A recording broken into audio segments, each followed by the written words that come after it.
En una época de genialidad y de sangre, un hijo bastardo creció hasta convertirse en un hombre. Servidor de reyes, superviviente en una tierra de asesinos, construyó una leyenda extraordinaria en un lugar donde la vida no valía nada. Hábil para los mecanismos de la guerra y los entresijos del poder, creó obras maestras eternas e impresionantes invenciones y sobrevivió. Oculto y discreto, tocado por la genialidad e impulsado por su propio código de supervivencia y éxito. Un hombre para todo y un misterio para todos. Da Vinci y su código de vida.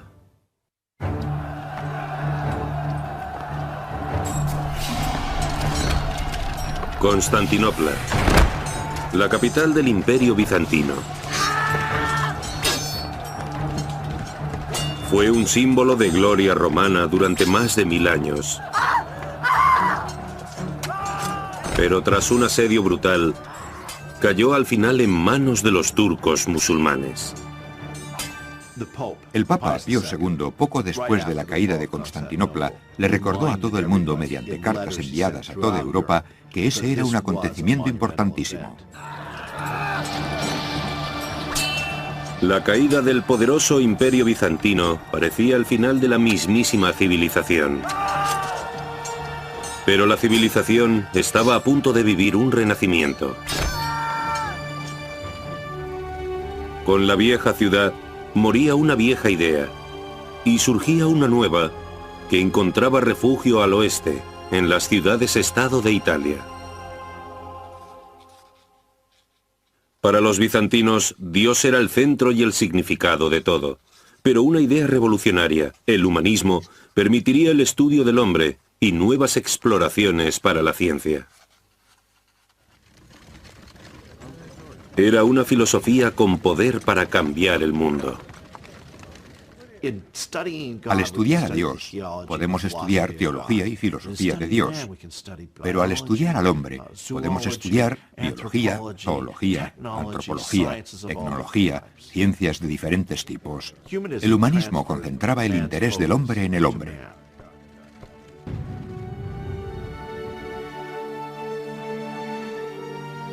En las ciudades-estado de Italia, el humanismo iniciaba una nueva época, el Renacimiento, que anunciaba una explosión de nuevas ideas, nuevos inventos y nuevos descubrimientos. Era una época incomparable. Una buena época para nacer si eras una persona brillante.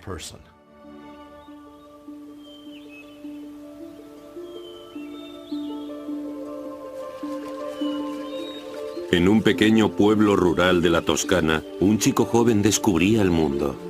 Casi desde el principio, los misterios de la naturaleza le fascinaron. Creció en el campo, cerca de Florencia, y parece ser que era capaz de descubrir toda clase de animales, plantas e insectos. Pero el joven Leonardo no tenía un lugar en el mundo, no tenía futuro. Era el hijo bastardo de un respetado notario y la hija de un granjero pobre. Vivía en casa de su padre, mientras que su madre debía casarse con un hombre de su propia clase. Su madre se casó poco después de que Leonardo naciera con un chico de la zona, conocido por el apodo de Acatariga, el luchador, el peleón, el chico de los puños. Probablemente vivieran en la zona. No es inconcebible que Leonardo tuviera acceso a ella, pero es igualmente posible que la familia de Leonardo le mantuviera apartado de esa otra gente, que era de un estrato social diferente. El joven Leonardo disfrutó de una infancia cómoda con su padre y su madrastra, pero debido a su categoría de ilegítimo, sus perspectivas eran pocas. Era como una especie de miembro de la familia de segunda clase. Los hijos legítimos evidentemente iban a heredar la finca familiar y además se quedarían con el negocio familiar. Leonardo no podía optar a nada de eso. Leonardo! Sì, madre. Torna a casa, immediatamente. Ma perché devi sempre far di tutto un gioco? Destinado a dedicarse al comercio, ni siquiera podía llevar el apellido de su padre. Le conocían como Leonardo da Vinci. Su familia no gastaría dinero en educarle formalmente.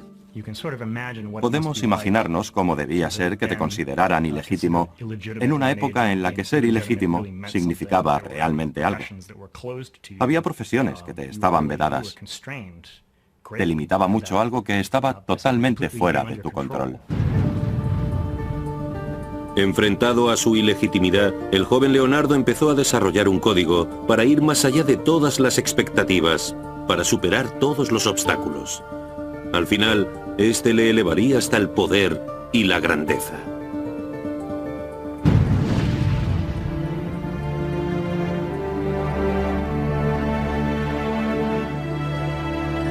En su adolescencia, Leonardo se mudó con su padre a Florencia, una ciudad manejada por una peligrosa clase política. En ese próspero lugar de comercio y belleza, había una familia que estaba en el centro de todo. Una familia cuya importancia para Leonardo aumentaría a medida que madurara. Los Medici. Los Medici estaban al mando de Florencia porque habían sido banqueros al principio y se habían hecho con el control de la ciudad, aunque esta fuera una república y alguien tuviera que votar por ellos, porque controlaban los votos. Los Medici, ricos y muy poderosos, eran los más importantes patronos de las artes en Florencia. Aún así, a pesar de su poder, los banqueros Medici nunca podían bajar la guardia. El asesinato era algo común, ya que las familias banqueras rivales competían por la riqueza de la ciudad.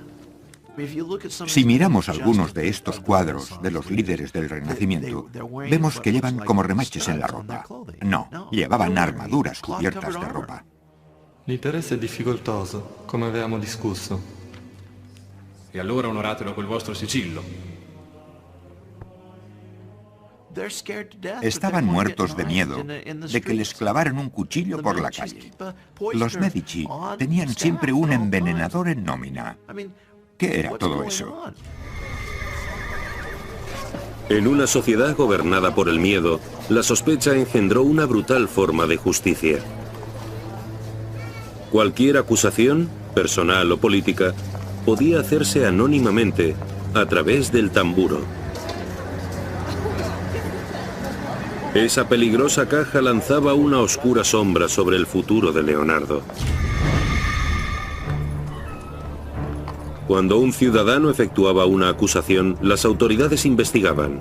Incluso los inocentes sufrían vergüenza y los culpables recibían severos castigos.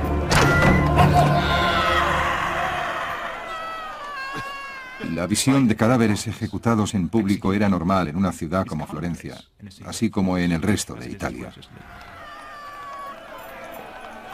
Leonardo vivía en una época y en un lugar donde la vida no valía nada, particularmente entre las clases más bajas. Sabía que debía liberarse de su condición de bastardo y ganarse una posición respetable en la sociedad, así que necesitaba ser miembro de las cofradías. Florencia era una ciudad gobernada oficialmente por las cofradías. Era así desde finales del siglo XIII. El gobierno de Florencia se extraía de entre las cofradías más poderosas. Las cofradías eran sindicatos profesionales, pero la mayoría estaban cerradas para un bastardo como Leonardo. Parece claro que no tenía ningún tipo de educación formal, que habría sido su formación normal si hubiese sido un hijo legítimo de su padre, en lugar de ser ilegítimo. Para Leonardo, era difícil entrar incluso en una cofradía de bajo nivel, no profesional. Su única esperanza estaba en su talento y en la ayuda de un amigo importante de su padre. Tu devi essere Leonardo. Ti stavo aspettando. Tuo padre pensa che hai del talento. En 1468, cuando Leonardo tenía 16 años, su padre le envió a ver a Andrea de Verrocchio, un artista florentino bien considerado. Así se hacían las cosas en Florencia. Obtenías recomendaciones de tus conocidos, tus vecinos, tu red extendida de clientes y amigos.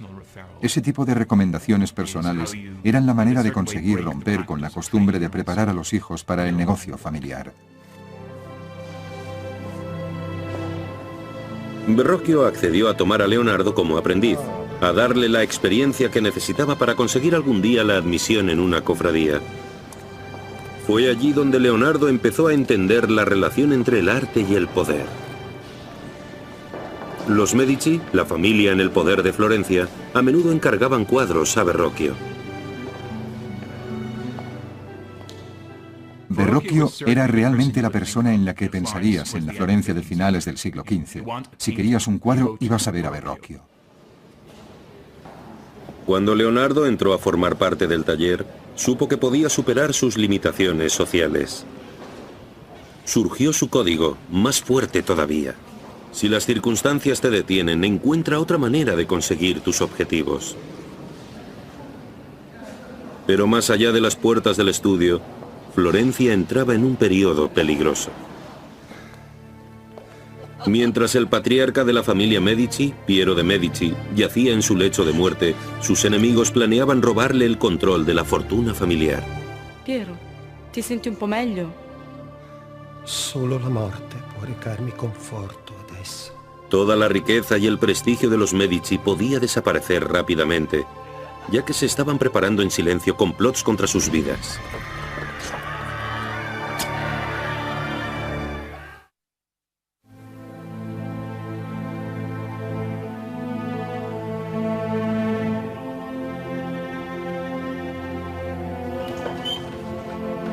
Cuando el joven Leonardo da Vinci llegó a Florencia para labrarse una carrera, la ciudad se encontraba al borde de la violencia. La familia dirigente de Florencia se reunía alrededor del lecho de muerte del patriarca Piero de Medici. Un gran peligro aguardaba a su hijo Lorenzo, de solo 20 años de edad, ya que la familia rival, los Pazzi, conspiraba contra él. Questa è la mia ultima volontà per te, Lorenzo. Devi guidare questa casata e guidare Firenze. Nessun altro può farlo. Devi stare attento, molto attento. Los problemas entre los Pazzi y los Medici eran de negocios. Nos cuesta creer que los negocios puedan acabar en asesinato. Los negocios fuera del universo paralelo de Los Soprano o algo de ese tipo. Pero eso era lo que ocurría. Si eras un líder, tu vida corría peligro. La familia Pazzi deseaba el poder y la riqueza de los Medici. Iban a hacer cualquier cosa por hacerse con ellos.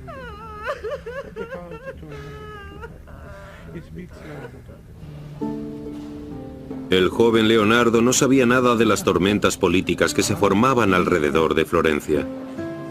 Aunque nunca los conocería, los Medici ejercerían una profunda influencia sobre su joven y ambiciosa vida.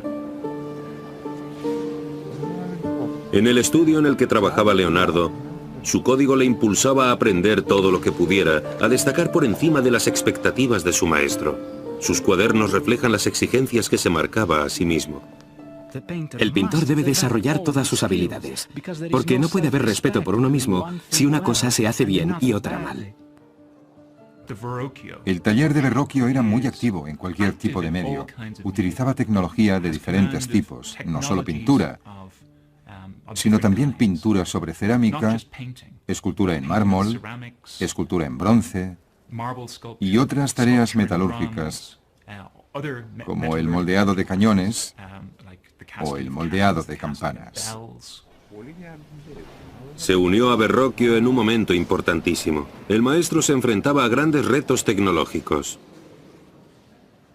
Una de las cosas que Leonardo vería en el taller de Verrocchio sería el diseño y la fabricación de una esfera colocada en lo alto de uno de los edificios más importantes de Florencia. Saranno 2 tonnellate di rame dorato e deve essere bilanciato alla perfezione. Ma come, maestro? La construcción de la bola de 2 toneladas y la ingeniería necesaria para alzarla hasta lo más alto del Duomo competiría con la propia construcción de la cúpula de la Catedral de Florencia. Se fabricaría de cobre, dorado con una amalgama de mercurio. No podías llamar a los peones y pedir que vinieran a hacerlo por ti. Tenías que hacerlo solo, de memoria, con las habilidades que habías aprendido. Así que adquirió un montón de conocimientos no solo artísticos, sino también de ingeniería práctica y de mecánica, únicamente por pertenecer al estudio. Leonardo estudió la gran grúa que levantaba objetos pesados hasta la parte más alta de la cúpula y la grúa giratoria que había encima. Esta temprana exposición a la ingeniería mecánica tendría una gran influencia sobre sus posteriores invenciones. En el estudio de Verrocchio, Leonardo vio cómo su talento podría permitirle escapar de las limitaciones de sus orígenes bastardos. Y estaba a punto de ver por primera vez el mundo al que aspiraba.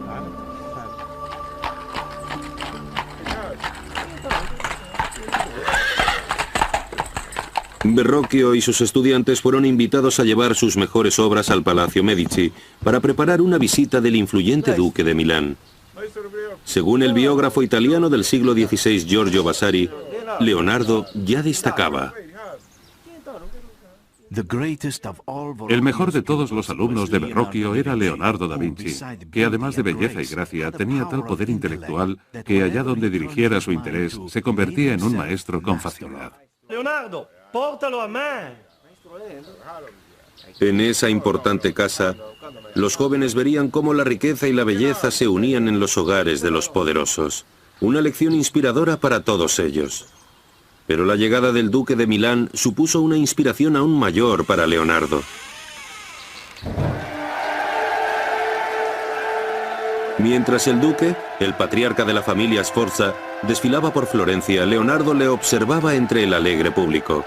Como Leonardo, el duque era un intruso sin ningún pedigrí, y aún así estaba en lo más alto del poder. Los Sforza de Milán eran en realidad descendientes de Condottieri, mercenarios que en algún momento habían pasado de ser soldados contratados a casarse con los linajes políticos y al final a hacerse con el control de Milán. Leonardo no podía evitar sentirse inspirado. En el duque veía a un hombre que había superado sus vulgares orígenes y que había conseguido ser influyente y tener éxito. Por lo mismo, Leonardo sabía que debía utilizar todas las ventajas que tenía. Se cree que era extraordinariamente guapo. Le preocupaba mucho su aspecto. Siempre se vestía muy bien. Era extremadamente fuerte. Se dice que podía torcer herraduras con las manos desnudas. A la gente le gustaba inmediatamente después de conocerle, porque tenía una cualidad indefinible que hacía que la gente se sintiese atraída por él. Y esa también es una cualidad que se describe en el arte de Leonardo.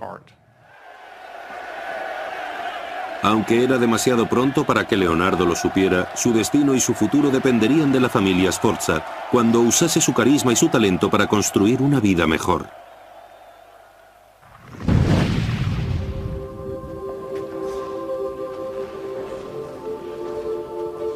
Leonardo tenía ya 20 años. Terminó su aprendizaje y finalmente se unió a la cofradía como pintor, un gran paso en el mundo de la legitimidad profesional. Ya podía buscar encargos de alto nivel por sí solo. Pero algo le detuvo. Da Vinci se quedó en el estudio de Verrocchio. Quizás fuera por lealtad, quizás no estuviese muy seguro de sus capacidades, pero se quedó. La ventaja era que no tenía que salir y establecerse por su cuenta.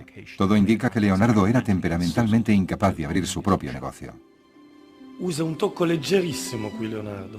Leggerissimo.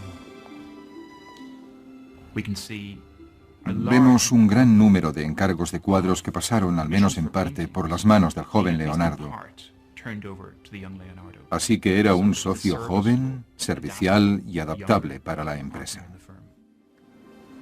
Y mientras trabajaba, la reputación de Leonardo iba creciendo hasta llamar incluso la atención de la familia Medici. En el caso de los Medici y Leonardo, Parece, sin embargo, que muy pronto descubrieron que ese chico tenía un gran talento y que iba a superar a su mentor y a sus compañeros, así que se interesaron particularmente por él.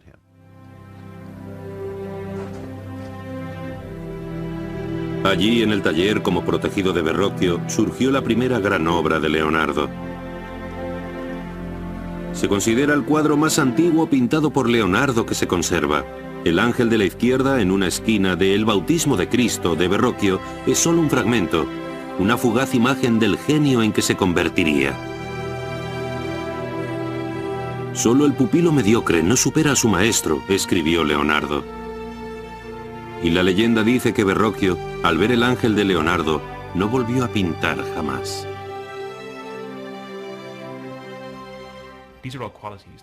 Son cualidades que hacen que hoy mires ese cuadro y veas que esa es la mano de otra persona.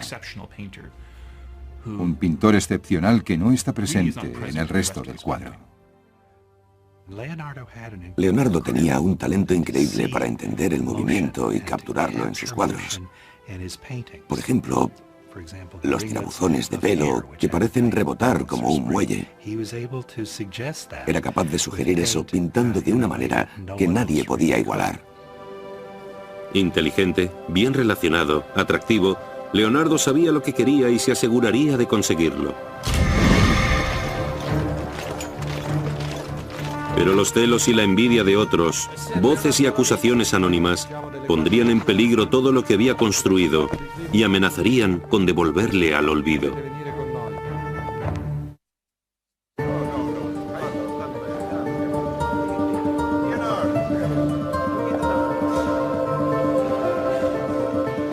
En poco más de una década, Leonardo da Vinci, de 24 años, había pasado de ser el hijo bastardo de un notario a ser un artista legítimo reconocido por los Medici, la familia más poderosa de Florencia. Los florentinos eran muy competitivos, era muy frustrante ser artista en Florencia, pero la competencia también hace que las cosas mejoren, hace que realices un mejor trabajo como artista. En el estudio de Verrocchio, su persistente experimentación con la pintura y la técnica le hacía destacar. Ese compromiso se convertiría en una pieza vital de su código, una manera de avanzar a sus competidores que tenían una mejor educación. Anotaba sus ideas en sus cuadernos. Sé que no soy un hombre de letras. La experiencia es mi única dueña verdadera, y la citaré siempre, en cualquier caso. Solo a través de la experimentación podemos conocer realmente algo.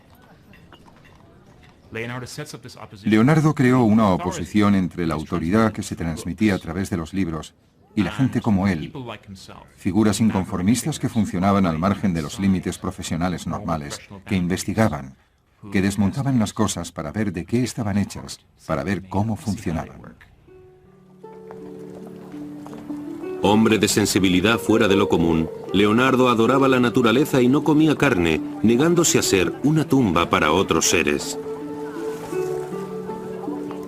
Para él, la naturaleza era la mejor máquina y observaba sus misterios con respeto y sorpresa. Se pasó la vida intentando descubrir cómo funcionaba el movimiento de las nubes y el agua, el misterio de los pájaros y su vuelo. La ciencia, la naturaleza y la mecánica. Leonardo las imaginaba como una sola entidad que debía capturar a través de su vida creativa.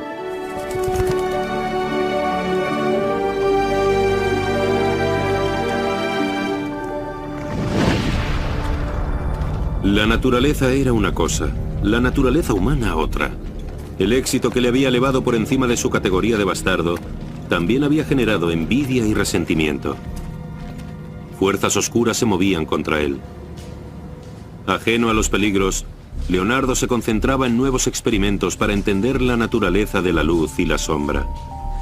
Examinaba la caída de la luz de las velas sobre tela y cómo el ojo humano la interpretaba.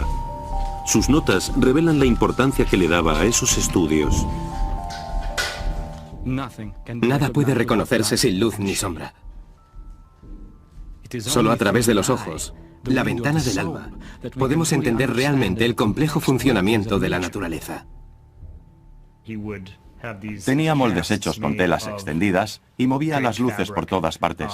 Colocaba las velas en una posición, miraba las sombras, las dibujaba, no movía nada más que la luz a otro lugar y volvía a dibujar exactamente la misma pieza de tela que no se había movido.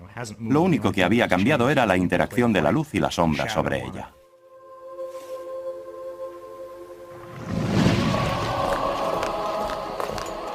Pero en 1476, la envidia y la traición le alcanzaron. Fue de la mano de la Guardia Nocturna, la temida policía secreta de Florencia.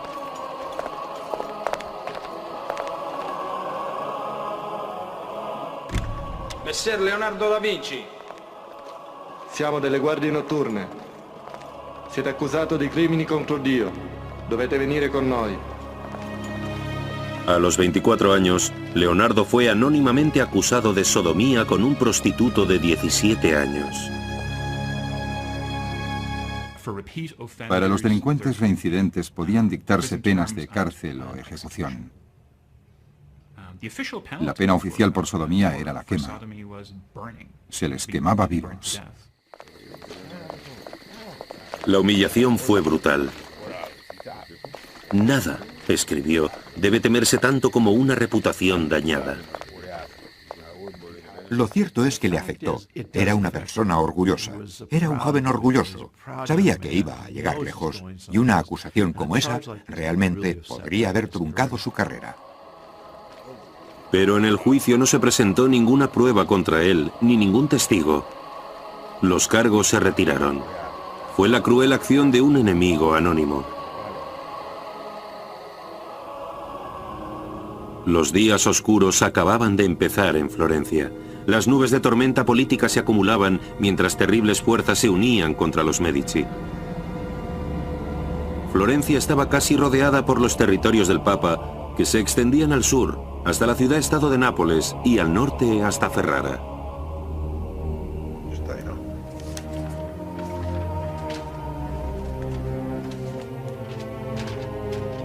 Pero ese reino no era suficiente para el codicioso Papa Sixto IV. El Papa conspiraba para expandir su poder hasta el norte de Italia, a las tierras dominadas por los Medici. Para destruir el bastión de los Medici, Sixto encontró un aliado bien dispuesto en el banquero rival, Francesco di Pazzi. Ed io, Francesco de Pazzi, presterò a voi i soldi necessari ad estendere le terre papali. El Papa transfirió sus cuentas a las arcas del banco familiar de los Pazzi. Pero los Pazzi querían más que la cuenta papal. Querían deshacerse de los Medici para siempre. Los Medici necesitaban dinero en su sistema bancario. Los Pazzi necesitaban dinero en su sistema bancario. Y cuando los dos intentaron conseguir el poco dinero que quedaba en Italia, que no estaba en ningún sistema, empezaron los problemas. Y allí fue cuando se llegó a la violencia.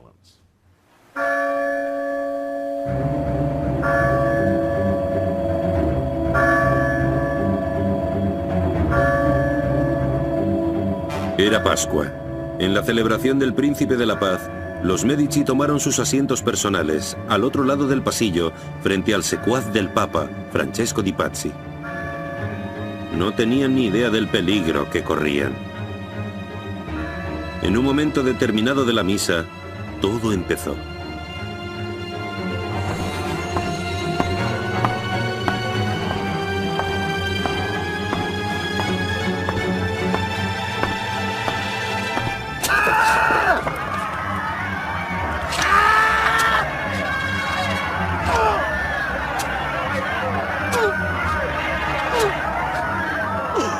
El joven Giuliano de Medici recibió 19 salvajes puñaladas y se desangró en el suelo de la catedral.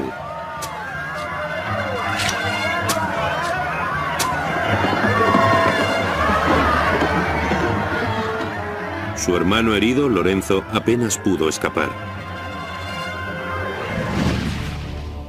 Con el apoyo del Papa, la familia Pazzi creía que podía llevar su plan a buen puerto. Estaban completamente equivocados. Los partidarios de los Medici reaccionaron rápidamente y aplastaron el alzamiento de los Pazzi con una violencia extraordinaria. El contraataque de Lorenzo fue rápido y despiadado. El resultado del asesinato y la respuesta inmediata nos dan una imagen del poder que tenían los Medici. No hubo derechos para los criminales. Se deshicieron de ellos y lo hicieron de un modo muy público. Ese mismo día, Francesco di Pazzi fue colgado junto a uno de sus compañeros conspiradores, el arzobispo de Pisa. Arrastraron su cuerpo.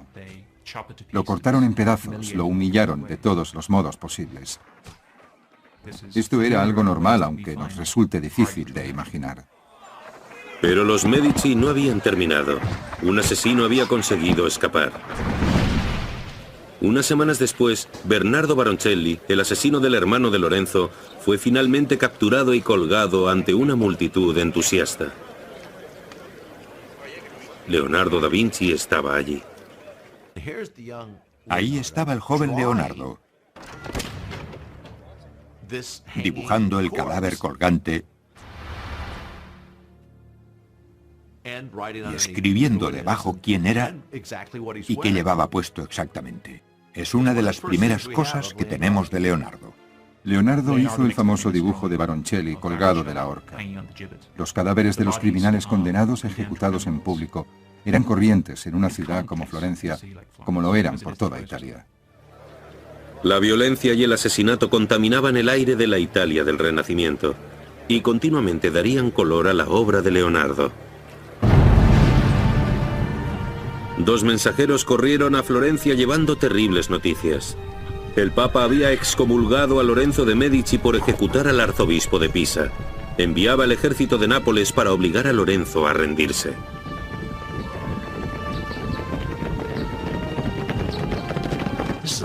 Era un ejército grande. Iban a ser muy difíciles de vencer. Muy difíciles de vencer sin una gran pérdida económica, una gran pérdida de vidas y una gran agitación de la sociedad.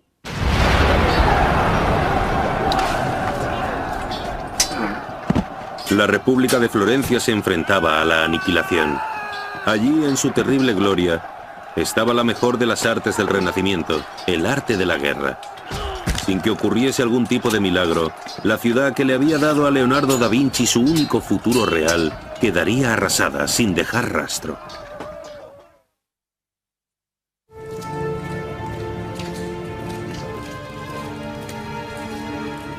Messer Leonardo da Vinci. Detenido por falsos cargos de sodomía, Leonardo da Vinci tenía que convivir con una reputación mancillada.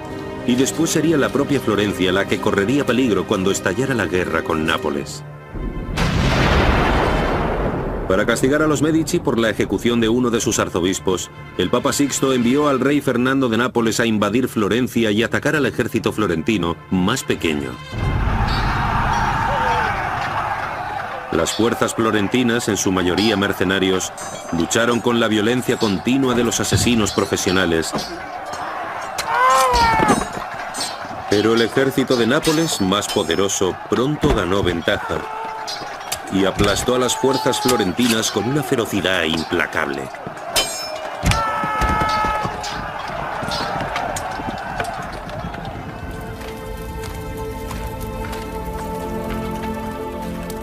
Tras la terrible batalla, Lorenzo tuvo claro que la situación de la ciudad era desesperada. Sus tropas iban cayendo, destrozadas. Debía encontrar la manera de terminar con la guerra y salvar de algún modo Florencia.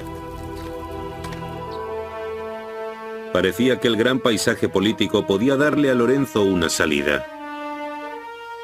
El Imperio Otomano, muy temido por los europeos cristianos, había estado amenazando la península entera.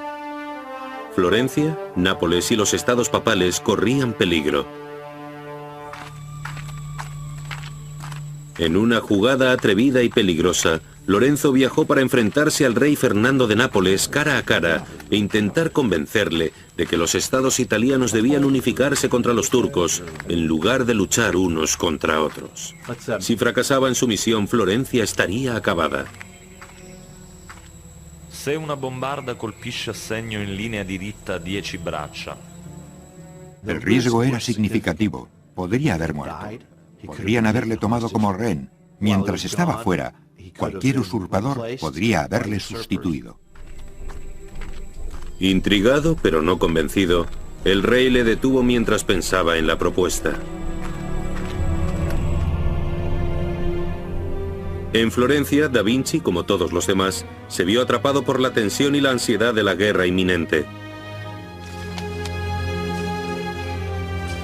Empezó a diseñar escaleras y otros aparatos para defender y escalar muros. Estas escaleras están diseñadas para soportar a 2 hombres. También son útiles para una torre, donde una escalera de cuerda podría ser soltada por el enemigo.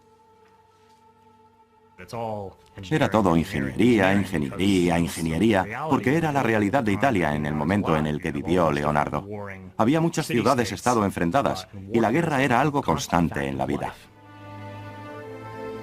Da Vinci trabajaba y esperaba, poniéndose activamente a trabajar en fortificaciones defensivas y otras armas de guerra. Pasaron 3 meses sin noticias de Lorenzo de Medici. En las calles de Florencia, los ciudadanos esperaban aterrados. Las semanas pasaban sin noticias de su líder ni de su destino.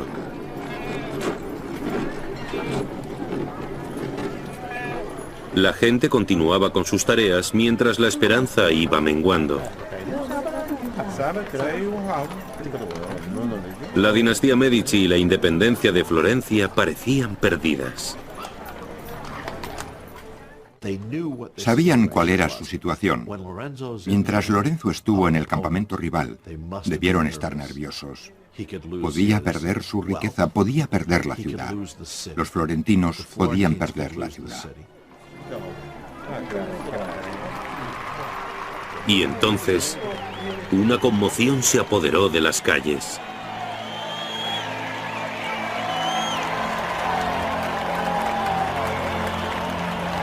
Triunfante, Lorenzo regresó, tras convencer al rey Fernando de Nápoles de terminar la guerra.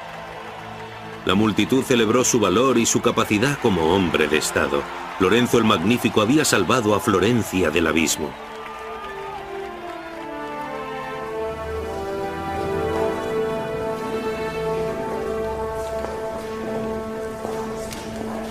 Cuando la paz llegó por fin a Florencia, Leonardo recibió el encargo de pintar la adoración de los magos, un retablo para el monasterio de San Donato a Escopeto. Era su primer trabajo importante.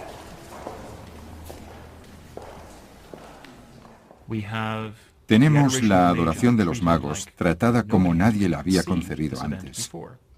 Entre la confusión de figuras que rodean a esa virgen y ese niño serenos, hay una locura de atención devota. Hay caballos que se encabritan. Es una locura de hombres a caballo.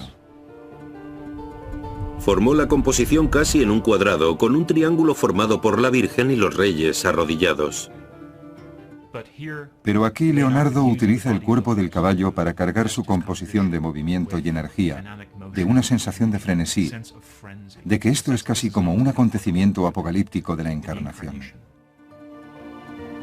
Es impresionante. Algunos estudiosos creen que la figura del joven erguido de la esquina inferior derecha podría ser un autorretrato del joven Leonardo.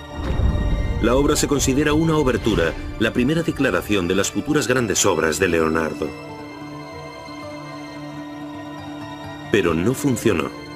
Tras dedicar muchísimo tiempo al fondo, la dejó inacabada. Sus cuadernos sugieren el motivo. Concebir una idea es noble. Ejecutar la obra es servil.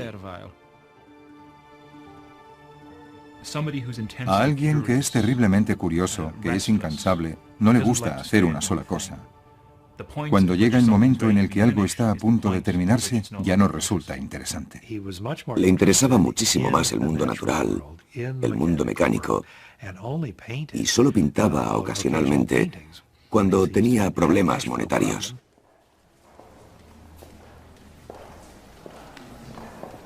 Era un mal momento para que Da Vinci abandonara la pintura.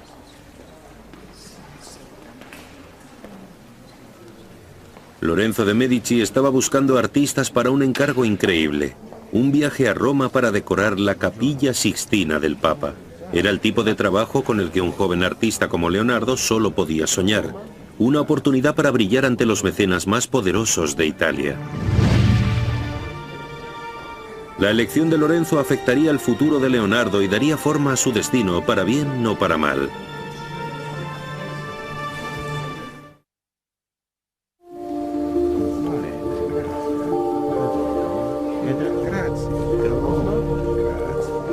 Los rumores sobre el talento de Leonardo da Vinci se extendían, pero él parecía perder interés en su carrera.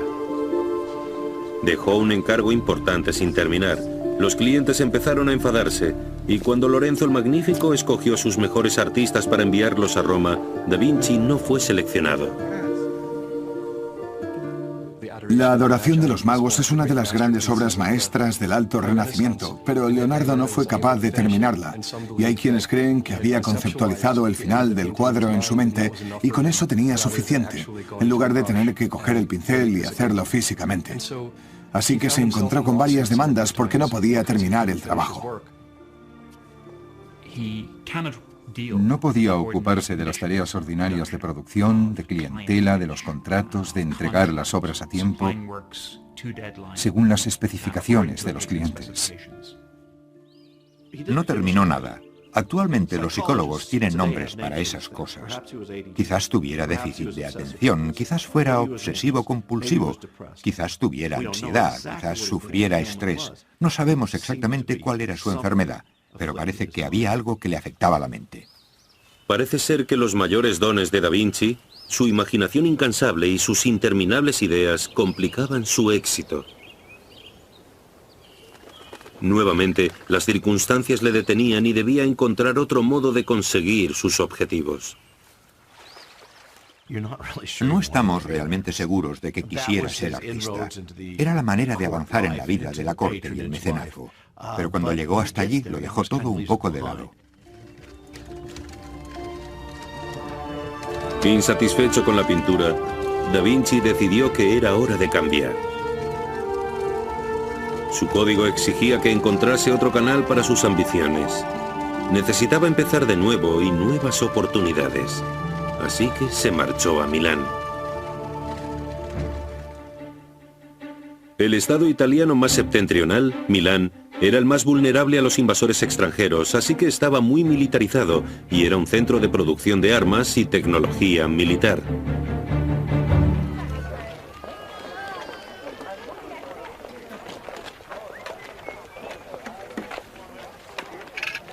Paseando entre los puestos de los armeros por las calles de Milán, da Vinci descubrió una ciudad vibrante, siempre al borde de la batalla, siempre lista para defenderse, no solo de ciudades-estado rivales, sino también de la superpotencia de Francia. En las herramientas de la guerra, grandes y pequeñas, da Vinci vio un futuro que no habría podido tener en Florencia. Italia se convirtió en un campo de batalla cuando las autoridades locales enfrentaron a las grandes potencias europeas con resultados desastrosos. Entonces llegó una carta al Palacio Real de Milán. Con palabras cuidadosamente escogidas y un tono jactancioso, presentaba al duque Ludovico Sforza las credenciales de Leonardo da Vinci, no como artista, sino como genio de la ingeniería militar. Tengo planes para construir puentes extremadamente ligeros y fuertes, adaptados para ser transportados. Tengo planes para fabricar morteros fáciles de transportar y capaces de lanzar pequeñas piedras como en una tormenta, y de crear un humo aterrador para el enemigo. Allá donde pueda caer una bala de cañón, puedo fabricar catapultas y otras máquinas maravillosamente precisas, que no son de uso común. Los diseños de da Vinci eran visionarios. Su carro de asalto cubierto era una mejora de una idea antigua y muy conocida, pero se tardaría 400 años en mejorar el concepto y convertirlo en el tanque de la Primera Guerra Mundial. Da Vinci describe la máquina en sus notas. Haré carros cubiertos que serán impermeables para cualquier cuerpo de hombres de armas que intente destruirlo mientras atacamos al enemigo con artillería. La auténtica innovación fue la movilidad.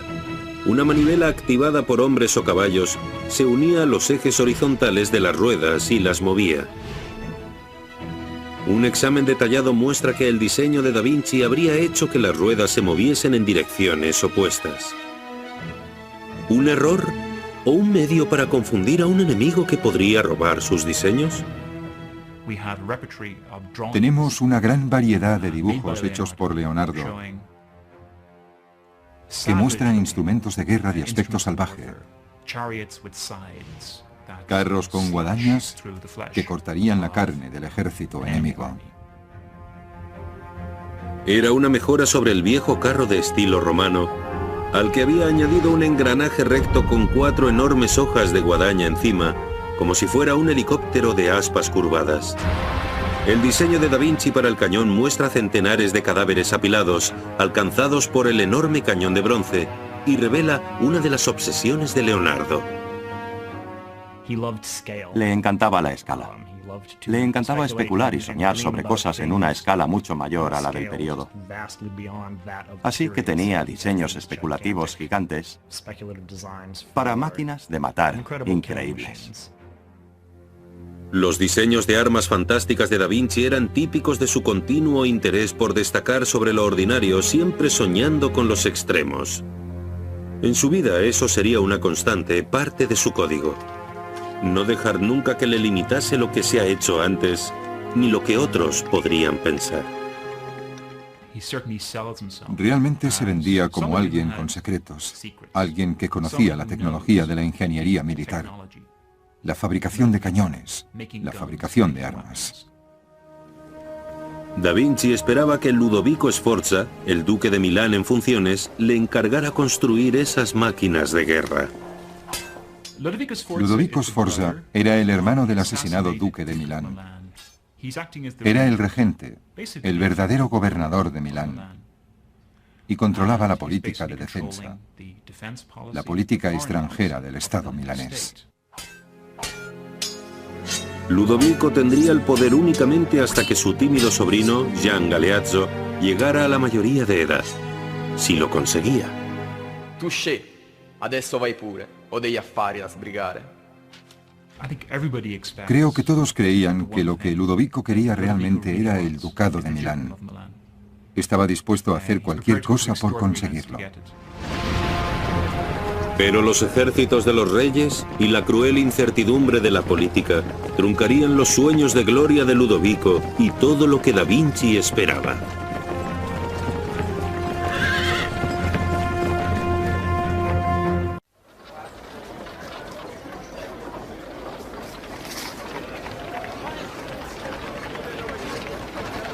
Tras marcharse a Florencia, Leonardo da Vinci a sus 30 años llegó a Milán esperando vender su talento para la ingeniería militar al duque en funciones, Ludovico Sforza, un noble astuto y militarista.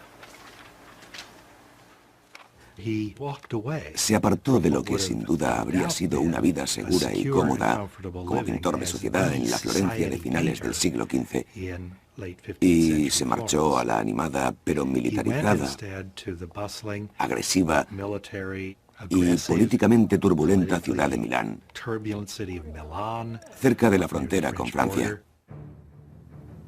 A finales del siglo XV, Italia era un campo de batalla, ya que las pequeñas ciudades-estado de Milán y Nápoles luchaban por sobrevivir contra superpotencias como Francia y el Imperio Otomano, que les presionaban desde todas partes.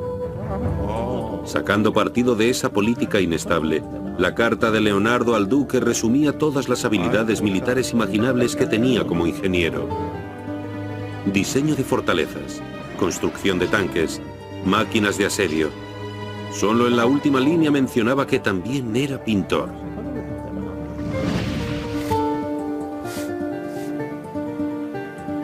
Por desgracia, Da Vinci tuvo que aparcar su entusiasmo por los diseños militares. El duque necesitaba un retrato de su amante. A pesar de la desilusión de Leonardo, el cuadro se convirtió en una de sus obras más famosas e importantes. La Dama del Armiño. Fue revolucionario. La primera vez que un retrato mostraba los pensamientos o sentimientos del modelo a través de la postura y los gestos. Tiene relación con el interés que mostraba Leonardo por el movimiento de la mente. Mientras la mente se mueve, el cuerpo expresa el movimiento de la mente. O como diría Leonardo, ahí es cuando los movimientos del alma se vuelven más manifiestos. Tiene la cabeza inclinada a la derecha como si la distrajera algo de ese lado. El animal también está tenso y alerta. Nuevamente, el código de Da Vinci le impulsa a abordar nuevas ideas. Era casi obsesivo en su búsqueda para saber lo máximo posible sobre lo que le interesaba mientras le interesaba. Sforza, nieto de un mercenario, y Da Vinci, hijo bastardo de un notario, dependen uno del otro para mejorar su nivel social. Guardate da questa parte adesso, signorina Gallerani. È un piacere posare per voi. Eso no era lo que había ido a buscar a Milán, pero tenía suficiente experiencia para saber que el poder y la oportunidad siempre son compañeros de viaje. Y el gran ego de la enorme familia Sforza pronto le brindó esa oportunidad. El duque encargó una colosal estatua de su padre sobre un poderoso semental, y Leonardo empezó a estudiar las proporciones de los caballos, utilizando un pequeño y dócil modelo para practicar. La distancia entre una oreja y la otra debería ser igual a la longitud de una de las orejas. La longitud de la oreja debería ser un cuarto de la cara. Sforza quería una estatua más grande que ninguna otra, el mayor monumento ecuestre jamás visto. Suele decirse que los príncipes caudillos utilizaban el arte como un medio de parecer más permanentes, más legítimos, más establecidos de lo que quizás eran en realidad. Los Sforza solo gobernaban desde 1450, pero su monumento ecuestre iba a superar todos los existentes. Leonardo consideraba el reto de crear la estatua de 7,5 metros de altura una oportunidad para su carrera, el triunfo duradero del arte y la tecnología. Dedicaría más de 12 años de su vida a ese proceso. Iba a ser una estatua a una escala mucho mayor que cualquier otra cosa que hubiese existido antes. Necesitaría de todo tipo de nuevas tecnologías para pensar cómo fabricarla. Extendiendo su visión y su talento al máximo, Leonardo crearía incontables modelos pequeños de arcilla y dedicaría los años siguientes a investigar cómo moldear ese coloso con 60 toneladas de bronce.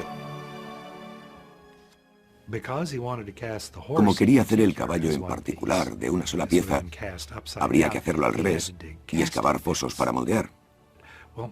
Bueno, Milán se encuentra en el valle de un río y debajo hay una bolsa de agua. La cabeza del caballo, que apuntaba hacia abajo, debía quedar justo por encima del nivel del agua. Si se empezaba a calentar el agua de una zona, se podían causar problemas graves y posiblemente incluso una explosión. En otras palabras, trabajaba muy cerca del límite de lo posible.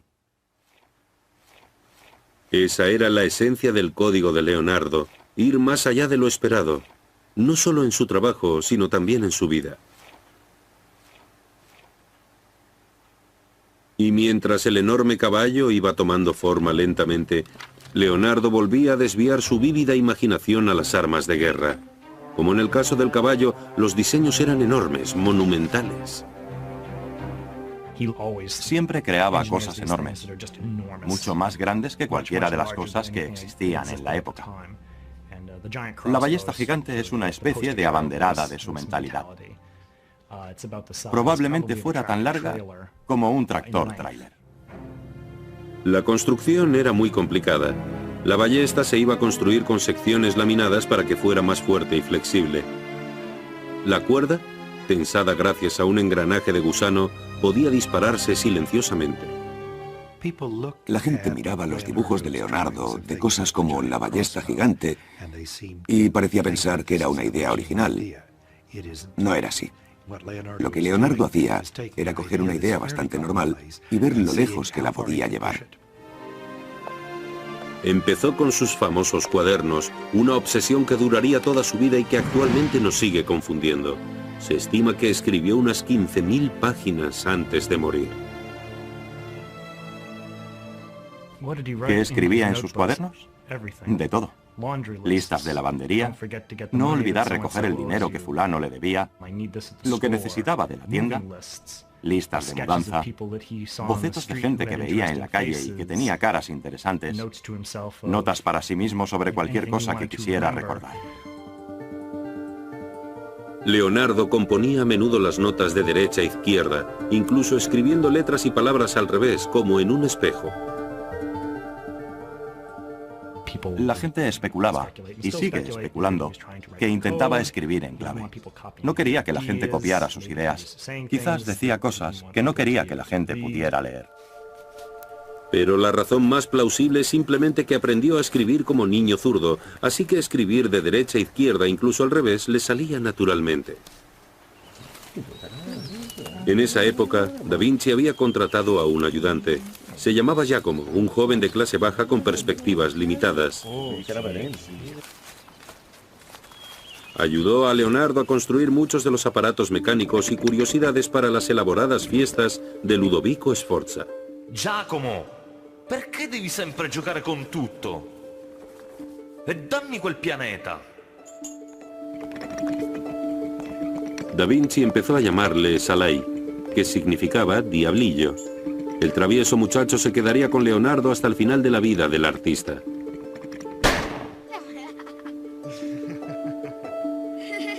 Y el nombre de Salai aparecería en los cuadernos de Leonardo más que ningún otro. Salai estaría con él en uno de los días más importantes de la vida de Da Vinci.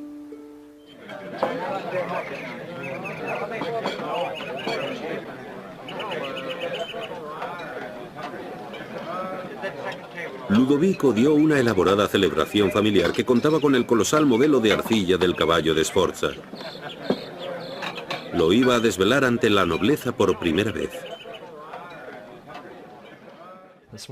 El caballo de Sforza debía ser la mayor estatua moldeada del mundo. Alabaría las glorias de la casa de Sforza y también, probablemente, le valdría a Leonardo una posición eterna en la corte. La fiesta, al igual que el caballo de Da Vinci, era una celebración del poder de Ludovico. Entre los asistentes estaba la hermosa mujer de Ludovico, Beatriz d'Este, y su sobrino, el duque real, Gian Galeazzo, de 25 años. Era bastante evidente que el joven Galeazzo Sforza había sido apartado por Ludovico, su tío, que tenía el propósito de quedarse el ducado para él. Gian Galeazzo no asumiría jamás el poder. Ese mismo año moriría. Algunos afirman que envenenado, convirtiendo finalmente a Ludovico en duque. Sin nada que frenara a su ambición, colocaría a Milán y a Leonardo en el camino de la guerra. Siamo pronti, Leonardo.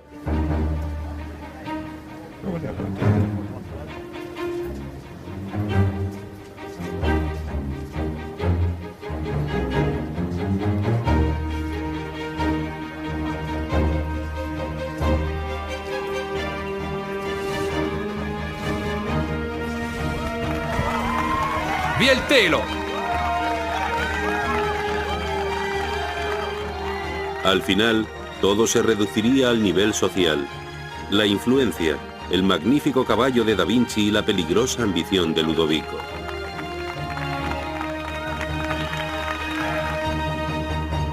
En 1494, como nuevo duque de Milán, Sforza unió sus fuerzas con las de Francia. Juntos, los poderosos aliados invadieron la ciudad-estado de Nápoles. Ese arriesgado movimiento puso en peligro Milán y los planes de Leonardo para el caballo. Al final todo fue cuestión de necesidad.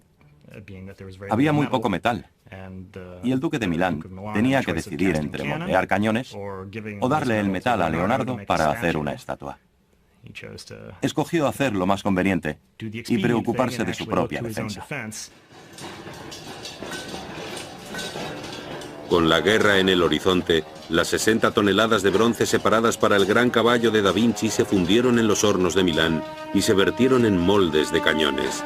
Leonardo aguantó estoicamente.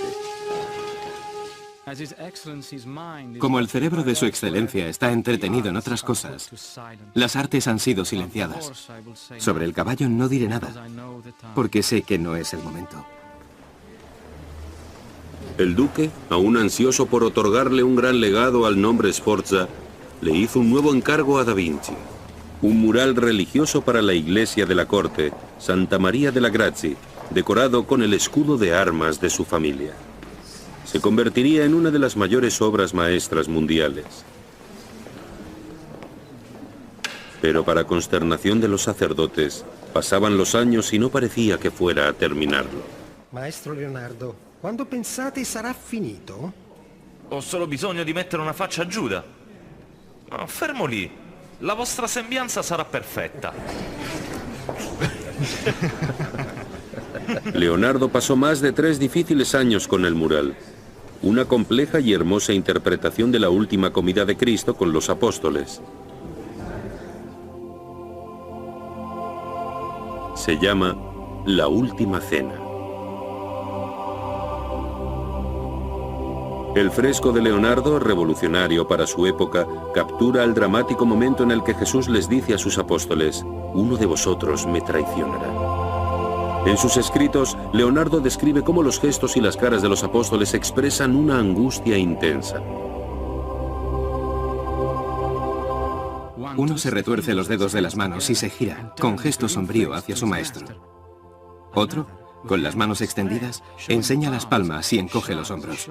La atención de Da Vinci a las respuestas humanas revela su obsesión por la ciencia. Era experto en anatomía, era experto en geometría, era experto en perspectiva. Y utilizando todas esas ciencias, Leonardo podía crear un arte que de algún modo era científico. La pintura era una fuente de sabiduría igual que lo era la geometría. Pero en La Última Cena, Leonardo llevó su enfoque científico demasiado lejos al experimentar con sus pinturas e incorporar óleo, que es incompatible con la base de yeso. Así que decidió probar una nueva técnica al dibujar el fresco, y no funcionó. De hecho, destruyó gran parte de lo que ya había creado.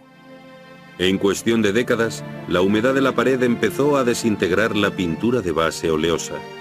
Pero Leonardo no estaría allí para verlo. Francia, la antigua aliada de Milán en su guerra contra Nápoles, tenía entonces un nuevo rey con un nuevo objetivo: la sumisión de Milán. Leonardo estaba a punto de perder su mecenas, su seguridad y todo aquello por lo que había luchado.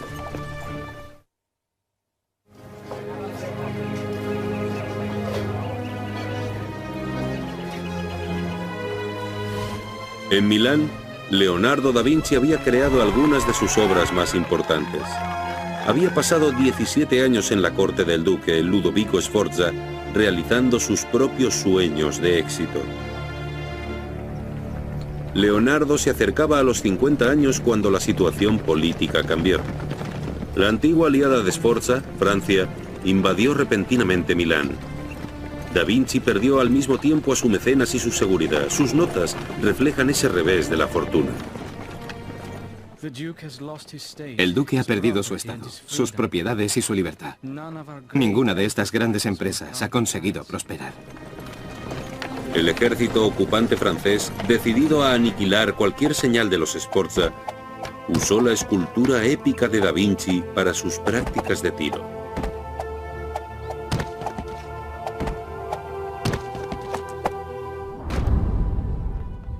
Fue un acto simbólico. Mostraba lo mucho que esos monumentos ecuestres se identificaban con el poder de ciertos gobernantes. Podían ser grandes obras de arte, pero eso era secundario, eran un símbolo. Da Vinci aprendió de ese cruel acto lo fugaz que podía ser el éxito y lo vulnerable que era a la naturaleza veleidosa de la política. Entristecido por la pérdida del gran caballo, un Leonardo envejecido abandonó Milán con su fiel aprendiz, Salai.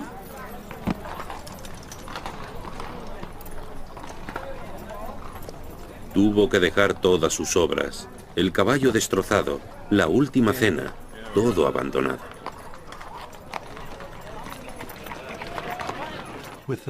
Con la caída de la casa Sforza en Milán, Leonardo se quedó sin trabajo. y se inició un periodo de su vida en el que estuvo deambulando.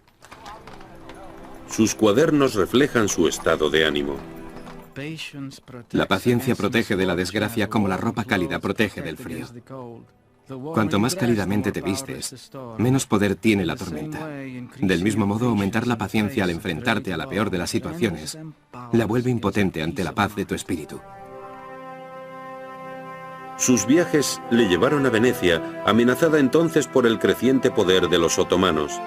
Quizás allí encontrara un mercado para sus armas y fortificaciones innovadoras. Una de las cosas interesantes sobre Leonardo es pensar la gran parte de su carrera durante la que no trabajó como artista. Siempre se piensa en él primordial y principalmente como pintor, pero si miramos los años que pasó al servicio de varios señores, gran parte de ellos estuvieron dedicados a la ingeniería militar y al entretenimiento. Fue a ver al duque de Venecia con multitud de ideas, incluso un traje de buceo y un sistema de buceo para la guerra submarina. En sus escritos, Da Vinci describió su complejo diseño. Una placa de armadura con casco, jubón y calzas. Y una bota para aguantar la respiración, con medio aro de hierro para mantenerla lejos del pecho. Cuando se desinfla la bota, se cae hacia el fondo, arrastrado por sacos de arena.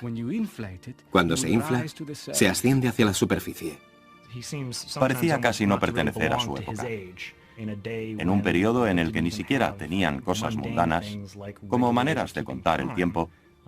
Leonardo pensaba en caminar por el fondo del océano y volar por el aire como los pájaros, o desarrollar vehículos de propulsión.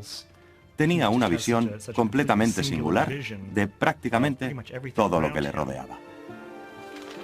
Las ideas de Da Vinci estaban siglos por delante de su tiempo. Su código le había llevado a soñar con lo imposible. Pero Venecia no tenía ningún interés en sus inventos. Se le consideraba un extranjero y sus ideas visionarias solo causaban sospecha. Rechazado, debía perseguir sus sueños en otro lugar. Volvió a Florencia, la tierra de su infancia.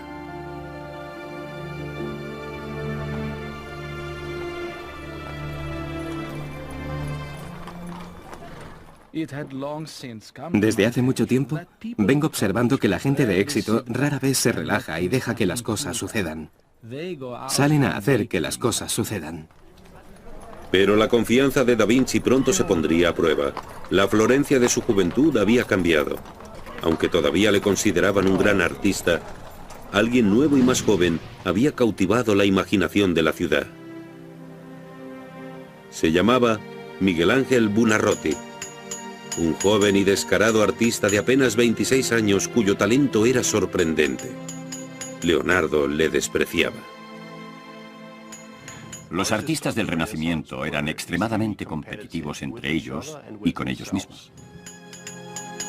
Aún así, desaliñado y arrogante, Miguel Ángel desafió las expectativas de Leonardo sobre los artistas de la corte. En sus notas, Da Vinci mostró abiertamente su rechazo. La cara del escultor está cubierta de pasta y polvo de mármol, lo que le hace parecer un panadero. Su casa está sucia, llena de astillas y polvo de piedra.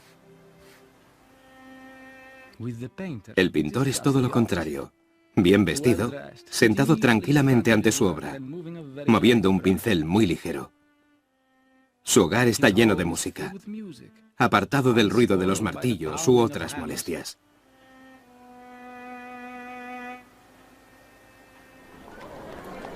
La creciente hostilidad entre Leonardo y Miguel Ángel rápidamente se hizo pública. Un día, mientras Miguel Ángel se acercaba por una concurrida calle, Leonardo desvió una pregunta sobre el escritor Dante al escultor que pasaba. Chiedi a Michelangelo, lui ha letto Dante. Spiegatelo da solo, e già che ci sei, spiega come hai imbrogliato la gente di Milano con il tuo impossibile cavallo. Da Vinci se sintió herido por el insulto y el recuerdo de su fracaso. Resentido, continuó burlándose del trabajo de Miguel Ángel. Creo que le cito bien si digo que criticó a pintores como Miguel Ángel, cuya anatomía hacía que la gente pareciera sacos llenos de nueces. Casi 25 años mayor que Miguel Ángel, Leonardo estaba desilusionado y guardaba sus cuadros cada noche con menos pasión que en la anterior. Sus escritos reflejan su creciente desesperación y su vejez. Oh tiempo, devorador de todo. Oh época rencorosa. Lo destruyes y lo consumes todo con los implacables dientes de los años. Poco a poco, en una muerte lenta. Rechazado, Leonardo encontró una oportunidad en uno de los mecenas más inverosímiles. Un hombre cuya ambición superaba la de todos los demás, incluso en esos momentos violentos. Se llamaba César Borgia y estaba empeñado en abrirse un sangriento camino hasta el poder a través del corazón de Italia.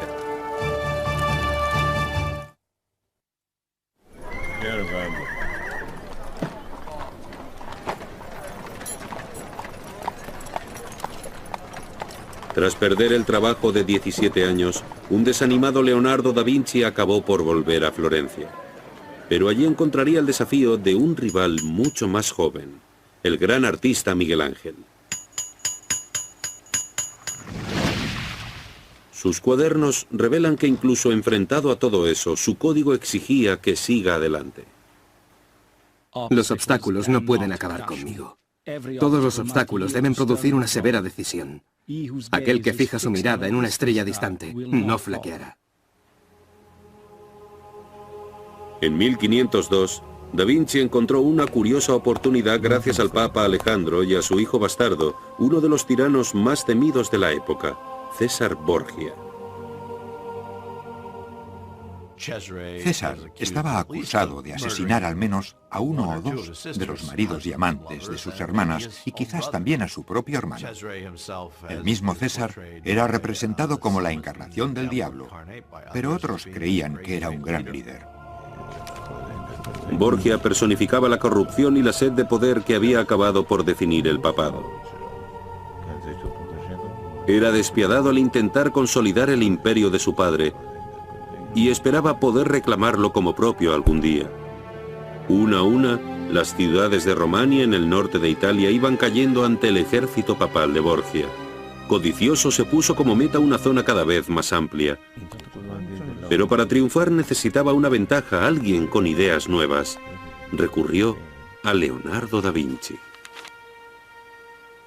Ecco le vostre carte. È un onore servirla.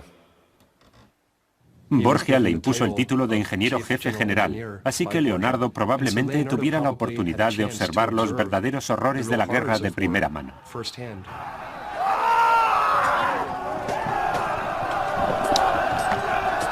Los pueblos del norte de Italia se convirtieron en el matadero de Borgia, mientras sus ejércitos mercenarios se movían para expandir las tierras de su padre, el Papa.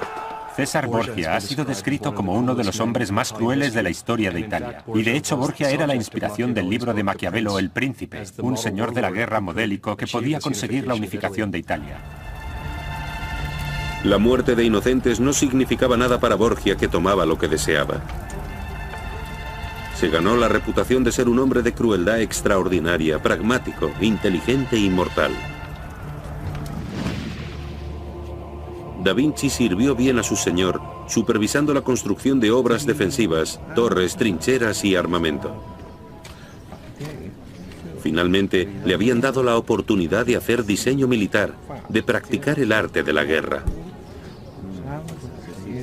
Para Borgia, la principal cualidad de Leonardo eran sus impresionantes mapas a vista de pájaro, la clave del éxito en la batalla. Al darle esos mapas a Borgia, Leonardo capacitaba a ese señor de la guerra para llevar sus tropas por la noche, llegar antes a la batalla y tener una oportunidad de ganar. Así que la relación entre Leonardo y la guerra era muy compleja.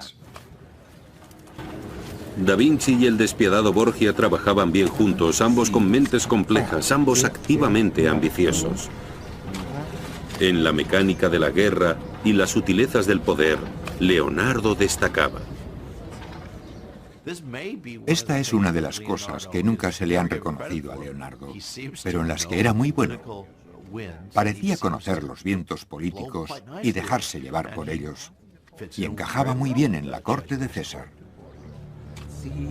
Aunque Da Vinci conocía bien el salvajismo de Borgia, la violencia de repente se volvió más personal cuando Borgia ordenó la brutal ejecución de 3 capitanes. Uno de ellos, Vitellozzo Vitelli, era amigo de Da Vinci.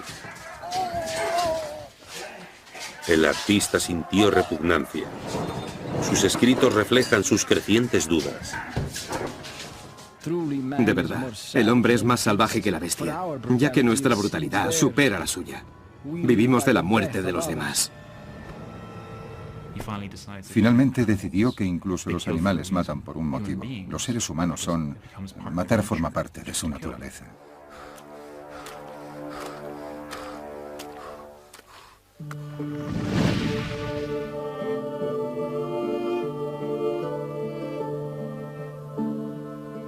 Da Vinci abandonó el servicio de Borgia y regresó a Florencia y al arte de la pintura, quizá para explorar el lado amable de la naturaleza humana.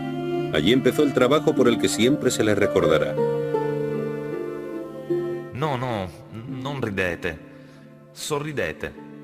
È divertente ma non isterico. Pensate cose dolci. Pensate al vostro amante. Giusto. Se llama la Mona Lisa. Nadie sabe quién es o si existió. Mientras pintaba, Da Vinci la divertía con música y entretenimiento. Leonardo decía en sus escritos que las caras son más bellas al atardecer y capturaba ese efecto utilizando formas de pintura transparentes. Una técnica que más tarde se llamaría esfumato, que significa un efecto ahumado, una especie de humo. Y eso se ve en estas transiciones casi invisibles de la luz a la sombra que son tan enigmáticas. Resulta increíble que alguien pudiera hacerlo con pincel. Es una gran muestra de virtuosismo.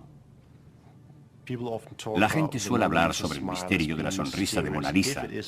Si es misteriosa, es porque Leonardo da Vinci ensombreció las comisuras de los labios y los ojos, los rasgos más expresivos del rostro humano. Siempre se sugiere que la Mona Lisa es un cuadro de misterio, que hay algo muy secreto detrás de ella.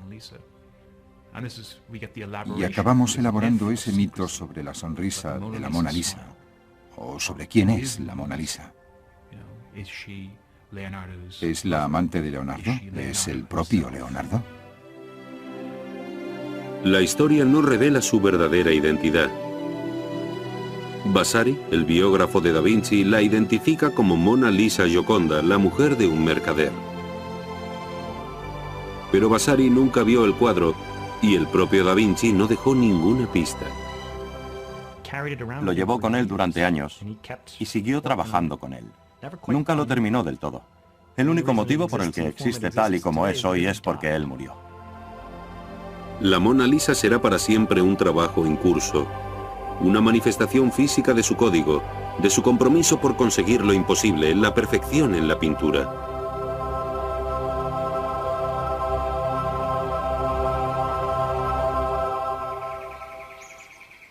Nunca satisfecha, la mente inquieta de Leonardo continuaba reflexionando sobre el mundo a su alrededor. Una de sus mayores obsesiones era el misterio del vuelo.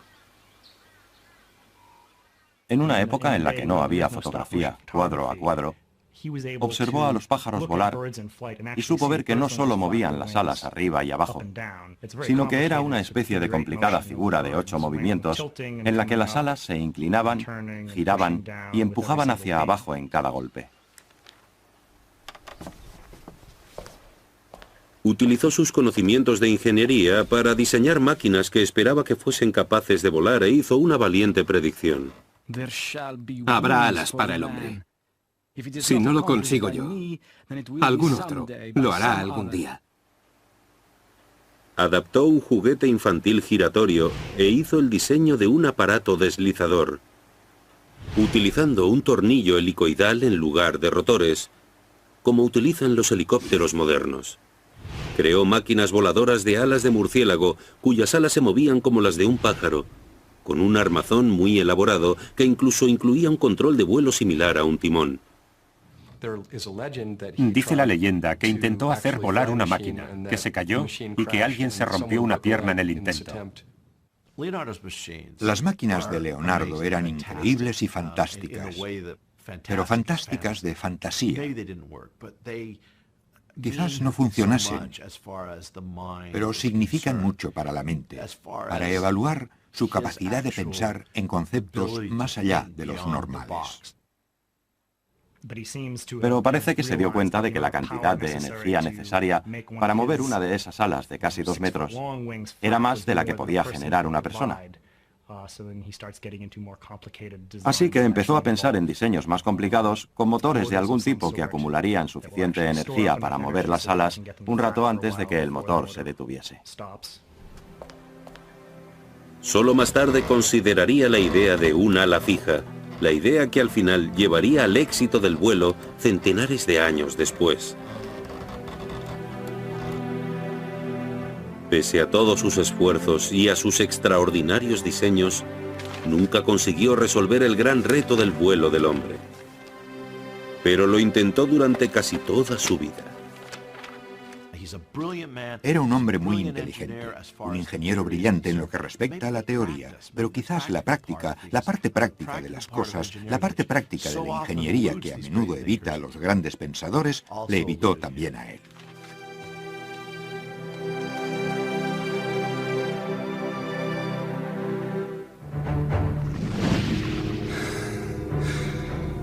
A pesar de la frustración de Leonardo con la ingeniería, conseguiría su éxito más notable con una máquina mucho más compleja. Su macabra obsesión con el momento de la muerte le llevó a dominar el funcionamiento del cuerpo humano.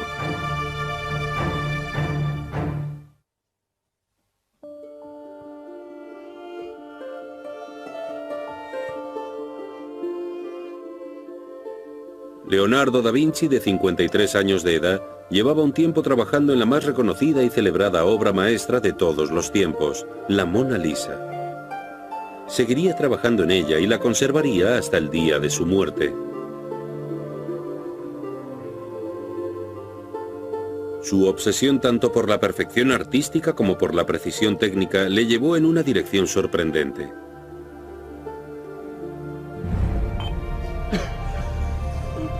Dirigió su insaciable curiosidad al estudio de la mayor obra de arte de la vida, el cuerpo humano. Le interesaba la anatomía desde muy joven, probablemente desde la época que pasó en el taller de Verrocchio, donde a los artistas de Florencia se les animaba a hacer disecciones y autopsias en la escuela de medicina, por ejemplo, o si no hacerlas, al menos a observarlas. Siempre fascinado por el cuerpo humano, estudió los misterios de la muerte en el Hospital de Santa Maria Novella. Dicono che abbiate vissuto 100 anni. È vero? 100 anni? Non è così difficile. Non sento dolori, solo stanco, tanto stanco e terribilmente debole. Le interesaba la manera en la que las piezas del cuerpo humano, que es un mecanismo muy intrincado, la manera en que encajaban las piezas del mecanismo. Horas después de la muerte del anciano, Da Vinci descendió a la cavernosa morgue para desmantelar la máquina más perfecta de la naturaleza. Nos puede sorprender saber que la disección de cadáveres humanos de Leonardo no estaba mal vista por la Iglesia de su época. Eso parece ser un concepto más moderno, una prohibición moderna.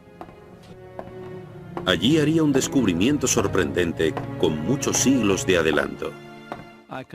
Conduje una autopsia para determinar la causa de una muerte tan tranquila y descubrí que fue causada por la falta de flujo sanguíneo en la arteria que alimenta el corazón y otros miembros inferiores, que estaban atrofiados y encogidos. En 1507, Leonardo hace la primera descripción de la historia de la arteriosclerosis, comparando el sistema circulatorio del anciano con el de un niño. Hay que intentar imaginar cómo habría sido hace 500 años trabajar en una autopsia sin una buena iluminación y sin una buena conservación del material. El hedor habría sido horrible. En esas difíciles condiciones, Leonardo inventó una manera completamente nueva de observar.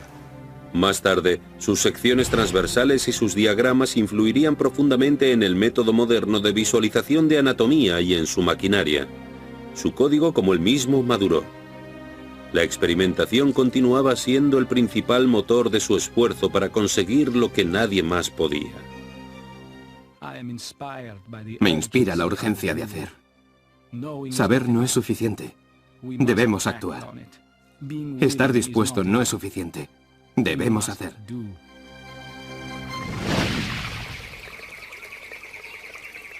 Sus famosos cuadernos revelan el extremo alcance de sus visionarias ideas.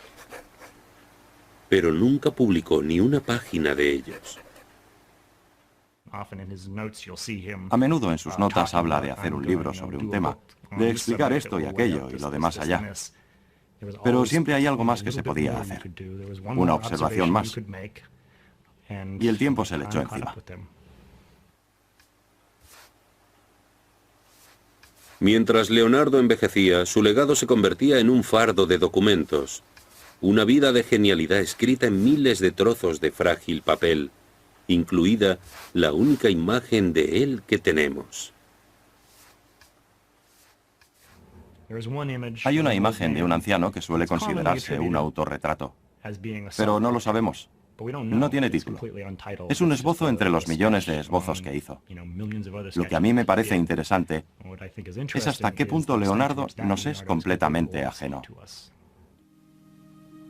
Hacia el final de su vida, en 1517, el rey Francisco I de Francia, un gran admirador y coleccionista de su obra, invitó a Da Vinci y a sus dos ayudantes, Salai y Francesco Melzi, a vivir en su castillo real de Clos.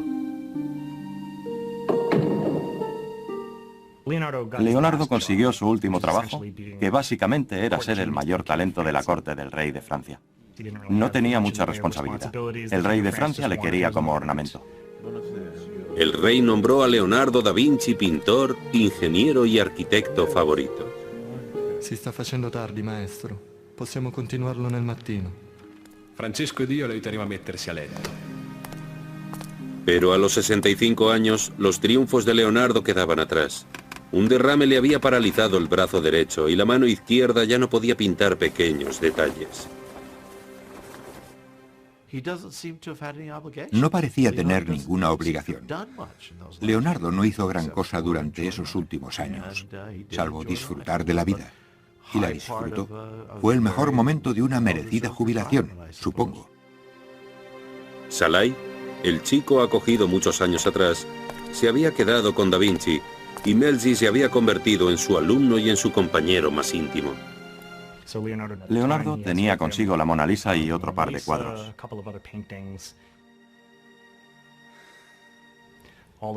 Todo ello se lo legó a Melzi, que había sido su aprendiz y había viajado con él durante años. En 1519, tras meses de problemas de salud, Leonardo da Vinci pasó a la historia.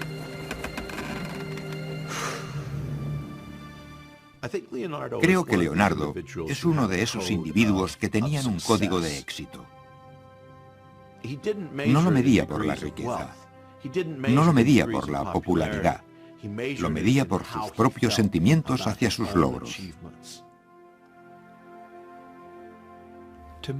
Para mí, Leonardo da Vinci representa algo de los seres humanos. Representa a la persona que supera gran cantidad de obstáculos sociales y realmente demuestra de qué somos capaces. Su capacidad de ver más allá de su realidad cotidiana es para mí una de las cosas que le harán eternamente popular. Tenemos un corpus escrito, tenemos un rastro de documentos. La de Leonardo es una imagen complicada. Pintar era una fuente de conocimiento. Para Leonardo da Vinci la pintura era una ciencia. Nos puede inspirar a todos, sin importar quiénes somos, para que intentemos aprovechar al máximo nuestra vida. La genialidad de Da Vinci le catapultó fuera de la oscuridad, hacia las cortes de los reyes. Pero negándose a traicionar su propio código intelectual o dejarse aplastar por la adversidad, se convirtió en el hombre más importante de su época. Se volvió inmortal.